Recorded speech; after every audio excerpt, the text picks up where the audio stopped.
Petit qui va nous dire s'il peut y avoir aussi un avenir pour la psychopharmacologie. Monsieur Petit, 15 minutes vous conviennent? Parfait. On va faire en sorte. Merci, Monsieur le Président. Mesdames, Messieurs, chers amis, chers collègues. Donc je remercie tout d'abord les organisateurs de cette journée, d'une part de m'avoir posé ce type de questions et d'autre part de m'avoir invité à la discuter devant vous. Donc on va essayer d'éviter la frustration, le temps est très limité. Pour reprendre la métaphore de ce matin sur l'avion, je vous invite à un survol rapide à 10 000 pieds.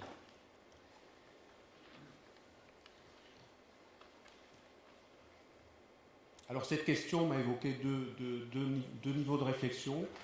Elle pose à elle-même la conscience d'une crise de la psychopharmacologie et donc implique un doute sur sa vitalité future.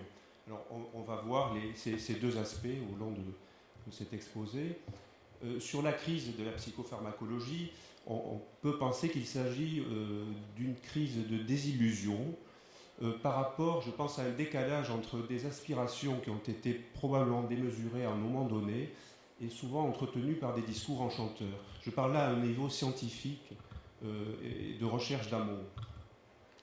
Il y a des éléments factuels de stagnation, on va les voir, en dépit d'un essor considérable des neurosciences et des capacités d'exploration du cerveau. On en a vu des exemples dans la journée, allant de la génétique à l'imagerie.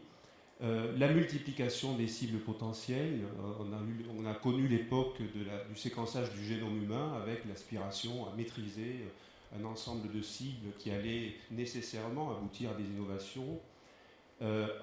Cela a été aidé par la performance du criblage haut débit, lui-même alimenté de l'essor de la synthèse combinatoire, et puis la mise en œuvre de nouveaux modèles, entre guillemets, animaux de pathologie psychiatrique.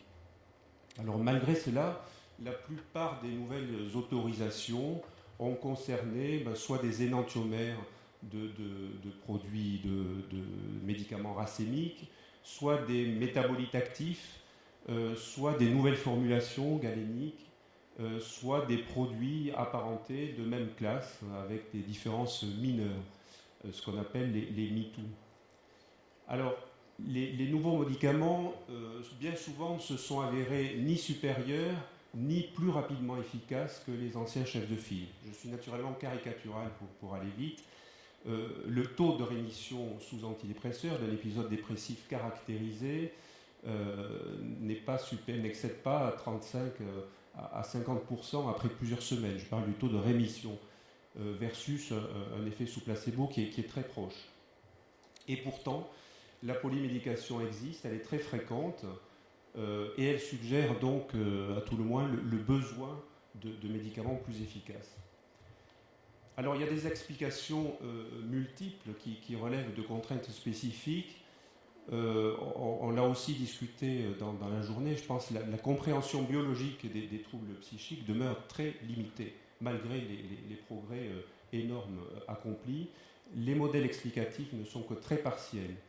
Et les troubles sont essentiellement définis sur une base symptomatique et non pas biologique, ce qui est un handicap considérable pour le développement de nouveaux outils.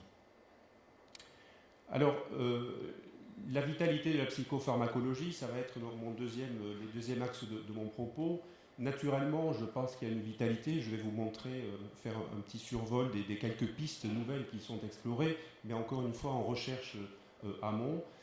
Elle dépend aussi de la vitalité des disciplines qui la composent, la psychopharmacologie étant une discipline essentiellement d'interface, qui est intégrative et qui doit le rester, et qui, le titre le demandait, c'est la psychopharmacologie clinique, donc qui est centrée sur le sujet en souffrance et qui doit le demeurer. Alors, dans quelques perspectives pour illustrer cette vitalité, on va voir essentiellement en matière de recherche, puis en matière de développement. Alors, en matière de recherche, quelques constatations, si on regarde un petit peu la littérature dans son ensemble, c'est que la tendance est d'essayer de dépasser les cibles et les hypothèses qu'elles sous-tendaient monoaminergiques. Et on va voir quelques exemples de nouvelles cibles qui essaient de sortir ou qui sortent vraiment des hypothèses initiales monoaminergiques. On verra surtout des exemples concernant la dépression ou la schizophrénie. Et puis, on peut constater aussi, dans la tendance, une rupture des frontières entre psychobiologie et biologie générale. Au départ, la psychopharmacologie a fait naître une psychiatrie biologique, mais qui conservait un caractère très, très spécifique. On va voir qu'on s'intéressait surtout à la synapse, et qu'il y avait quand même une différence dans les approches entre la psychiatrie biologique et la biologie générale. On va voir que ces frontières-là sont en train de se gommer. Alors, quelques exemples de nouvelles cibles. Par exemple, les systèmes mélatoninergiques. Alors, l'hypothèse chroniobiologique de la dépression n'est pas nouvelle. C'est Goodwin, en 1982, qui avait, à partir de l'effet des antidépresseurs sur les rythmes du sommeil, avait élaboré cette hypothèse. Il se trouve que récemment était mis sur le marché un agoniste des récepteurs de la mélatonine, qui est l'agomélatine, qui cible spécifiquement les récepteurs MT1 et MT2 à la mélatonine, et qui, par la resynchronisation des rythmes biologiques, enfin du moins avec la resynchronisation des rythmes biologiques, améliore les troubles de l'humeur. Il y a aussi des applications, il y a certains produits commercialisés aux États-Unis dans les troubles du sommeil, mais je voudrais faire remarquer aussi qu'il y a un antagonisme, je passe, pas de flèche, oui, un antagonisme des récepteurs 5-HT2, et par ce biais-là, il se trouve qu'on augmente les concentrations de noradrénaline et dopamine au niveau du cortex préfrontal. Donc, vous voyez, les hypothèses bonaminergiques sont encore présentes. De même avec les récepteurs de la neurokinine, qui sont une autre cible qui a été étudiée au niveau expérimental, avec le rôle des antagonistes des récepteurs NK1, à la fois dans l'anxiété et dans la dépression.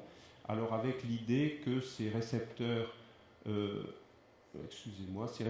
NK1, qui sont sur des neurones glutamatergiques, stimulés par leur agoniste naturel, la substance P, en fait influencent les voies sérotoninergiques et conduisent à une diminution de sérotonine dans le cortex préfrontal. Donc l'antagonisme de ces récepteurs pourrait favoriser la stimulation sérotoninergique préfrontale. Alors il y a eu des effets initiaux prometteurs avec certains produits, la Prépitant en particulier, mais qui n'ont pas été confirmés dans des études ultérieures. On reverra cela, il y a souvent ce décalage entre des études initiales de preuves de concept très positives et encourageantes et qui sont hélas pas confirmées par les études ultérieures. D'autres cibles très étudiées sont les récepteurs au glutamate, à la fois dans les troubles de l'humeur et dans la schizophrénie. Alors sur le volet humeur, on part c'est très, très rapide et très succinct comme base, mais de l'action neuroprotectrice des antagonistes des récepteurs NMDA. Et vous avez ici une étude avec la kétamine, antagoniste des récepteurs NMDA, où des effets antidépresseurs ont été montrés, ainsi qu'avec d'autres substances, chez des patients non répondeurs aux ISRS. Donc on voit ici une diminution assez rapide dans le temps, vous voyez, jour 1, jour 2, jour 3, de l'échelle de dépression. Alors il y a eu d'autres effets encourageants avec l'amantadine, qui est aussi un antagoniste faible des récepteurs NMDA, avec le riluzole qui inhibe la libération de glutamate. Par contre, il y a des effets négatifs avec la mémantine, qui est utilisé pour améliorer les dysfonctions cognitives. Donc la question, est-ce que la dimension dysfonction cognitive dans la dépression pourrait être une cible plus pertinente? On va rediscuter ces aspects dimensionnels. Et surtout, le développement de ces molécules est limité par les effets potentiels hallucinogènes et l'induction de symptômes psychotiques. On voit dans cette même étude, avec la kétamine, l'induction ici d'une élévation de l'échelle, des signes positifs à l'échelle BPRS. L'induction ou l'exacerbation de symptômes psychotiques par la phencyclidine ou la kétamine a fait poser donc l'hypothèse en miroir que d'activer ces récepteurs pourrait être favorable dans la schizophrénie. La glycine est un modulateur allostérique qui renforce l'activation des récepteurs NMDA, une étude avec la sarcosine qui inhibe le transporteur de glycine améliore les symptômes psychotiques. Donc on arrive à des études positives en termes de preuve de concept. De même, des agonistes d'autres sous-types de récepteurs au glutamate, des récepteurs métabotropes, diminuent les effets de la PCP. Alors c'est chez l'animal, ils ont un rôle sur l'activité locomotrice, les mouvements stéréotypés, qui sont des modèles étudiés dans les troubles psychotiques. Et puis certains effets de la kétamine chez l'homme sont également diminués par les agonistes de récepteurs au glutamate, métabotropes au glutamate, et certaines de ces substances sont en développement. Il y a les récepteurs nicotiniques qui sont aussi étudiés. Alors, d'une part, sur le versant antidépresseur, application comme antidépresseur, avec l'action de certains antidépresseurs comme l'imipramine ont une action bloquante nicotinique. L'étude d'une substance qui est un antagoniste nicotinique est active sur des modèles animaux de dépression et une réponse antidépressive a été suggérée chez des patients résistants aux ISRS. Mais il n'y a pas de confirmation dans cet essai clinique. Alors il y a aussi, les choses sont complexes, un rôle de l'activation nicotinique et non plus du blocage comme précédemment sur les fonctions cognitives. Mais là, le développement est limité par le potentiel d'abus. Des études concernent aussi les récepteurs cholinergiques et la schizophrénie. Alors, l'implication de l'innervation cholinergique dans l'attention, la mémoire de travail, la motivation est connue, et c'est un processus qui est altéré dans la schizophrénie. De même, une base de ce travail est donnée par la prévalence élevée de fumeurs chez les patients schizophrènes, qui a été interprétée comme une automédication en fait, aux altérations cognitives. Et puis des études animales et puis des études post-mortem ont impliqué les récepteurs nicotiniques, en particulier le sous-type alpha-7 et le muscarinique M1 dans ces altérations. Alors, des recherches sont en cours, en amont, sur des ligands des récepteurs alpha-7, dont on a montré qu'ils étaient réduits dans le cortex préfrontal et l'hippocampe de sujets schizophrènes. Et l'activation augmente la libération de dopamine corticale, améliore les processus d'attention et d'apprentissage chez l'animal. Et une substance a montré qu'elle améliorait les troubles cognitifs chez les patients atteints de schizophrénie, donc elle est en phase 2, avec un effet favorable sur les symptômes négatifs. D'autres études, je vais peut-être passer, concernent les récepteurs M1 et la schizophrénie. Vous avez tout un axe, là encore, qui n'est pas nouveau, puisque l'axe hypothalamo hypophyso-cortico-surrénalien a été de longue date étudié dans la dépression, avec une dysrégulation, et l'hypercortisolémie est bien connue dans au moins certains groupes de patients dépressifs. L'hypercortisolémie induit une atrophie de l'hippocampe, une réduction de la neurogénèse, donc qui sont des marqueurs et des éléments physiopathologiques de la dépression. Elle prédispose aussi d'ailleurs à l'obésité abdominale, à l'insulinorésistance, qui est une association fréquente avec la dépression. Alors l'antagonisme des récepteurs CRH1 est une conséquence logique de ces constatations. D'autres types de stratégies antiglucocorticoïdes pourraient aussi être efficaces et sont actuellement étudiées à visée antidépressive.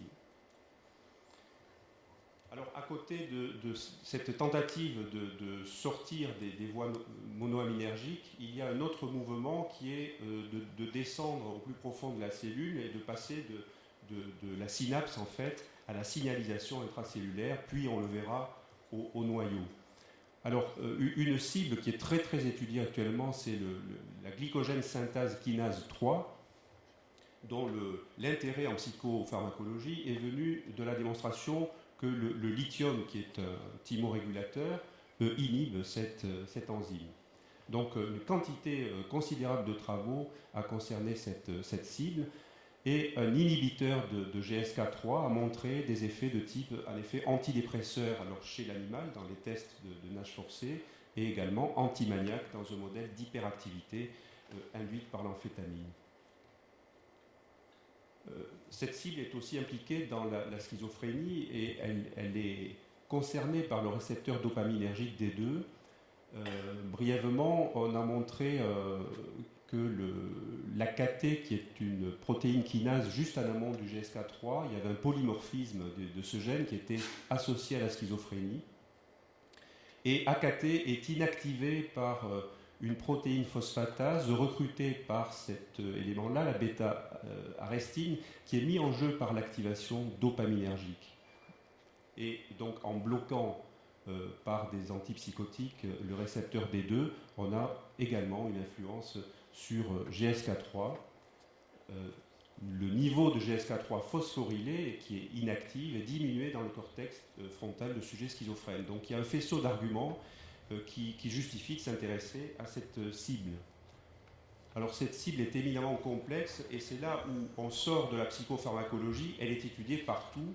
Elle est étudiée pour rester sur le cerveau dans les pathologies neurodégénératives. Elle est étudiée dans le domaine métabolique. Mais c'est une cible donc ubiquitaire qui porte en elle-même quand même des risques. Donc si on touche ce type de cible, il y a des risques potentiels.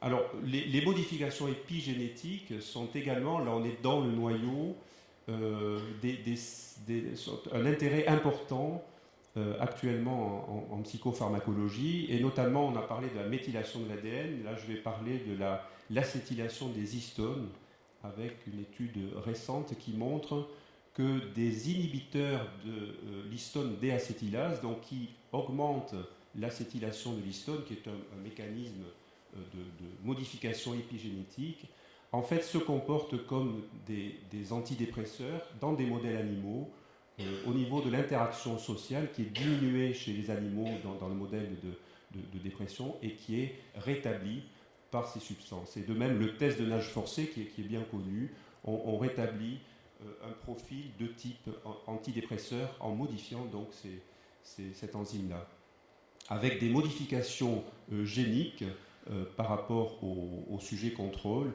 qui ressemblent tout à fait à celles de l'antidépresseur.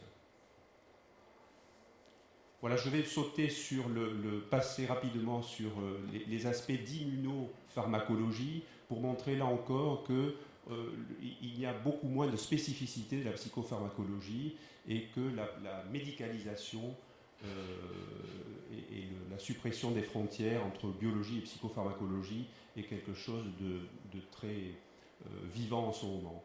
En matière de développement, je vais passer plus vite. On a parlé de spécificité des indications. Elle a tendance à s'élargir. Regardez l'indication de l'allopéridol, très vaste, celle de la kétiapine qui va venir, avec des indications très précises. Et on n'est pas loin là des aspects dimensionnels.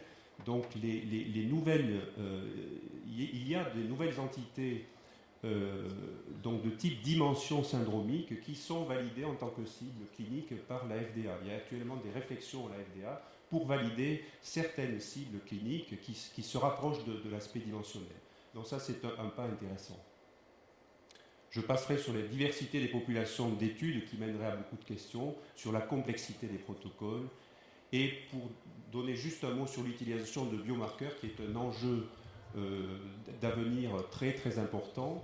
Donc il s'agit là de pouvoir, et ça va avec l'aspect dimensionnel, d'essayer de mieux catégoriser des sous-groupes de patients qui vont être répondeurs ou non répondeurs, à risque ou non à risque, sur des critères à la fois cliniques davantage dimensionnels et biologiques avec des biomarqueurs.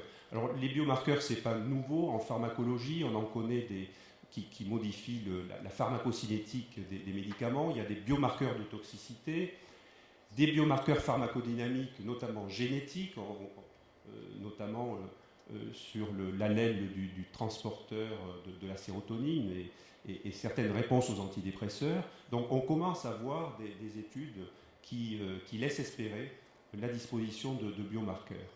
Pour illustrer encore une fois, c'est juste le visuel, la tendance actuelle où ce groupe-là lance un programme sur la recherche d'une signature d'un ensemble de biomarqueurs fonctionnels pour essayer d'avoir une meilleure prédictivité de la réponse. Et vous voyez que ces marqueurs constituent des facteurs de croissance, le BDNF, des interleukines qui sont dosables en périphérie, qui ont des effets périphériques et qui ont aussi des effets centraux à type de neuroprotection ou des effets sur les comportements de type antidépresseur dans des modèles animaux.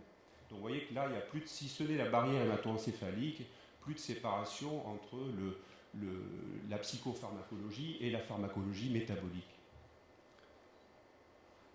Beaucoup d'initiatives sont en place en matière de sécurité, c'est une évolution, on vient de l'évoquer. En matière de conclusion, donc c'est plus on va dire un souhait que l'approche clinique reste raisonnée devant cette multiplication des recherches, que la psychopharmacologie reste raisonnée, pragmatique, humaniste. En fait, c'est sa garantie de survie en tant que discipline. Un élément important, c'est aussi, on l'a vu, la prise en compte des alternatives non biologiques, qu'elles soient psychothérapiques ou autres stimulations, on en a parlé. Je vous remercie de votre attention et je vous prie d'excuser la rapidité de l'exposé. Merci, M. Petit. C'est moi qui vous prie de m'excuser de vous avoir pressé. Donc, y a-t-il une question, M. Petit, donc, devant la complexité en même temps, complexité, mais en même temps, on a quand même le sentiment au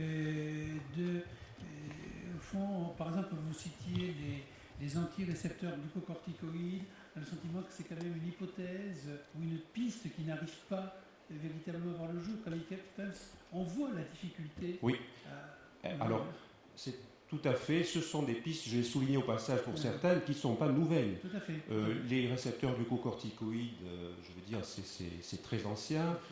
La chronobiologie, c'est ancien. Le glutamate, ça fait des années qu'on travaille sur le glutamate, donc on a une difficulté, mais voyez la complexité, c'est-à-dire qu'on s'attaque à des cibles, il y a une ambition qui est très forte et qui est extrêmement complexe. Question à M. Petit? Non? Bon, écoutez, merci M. Petit encore.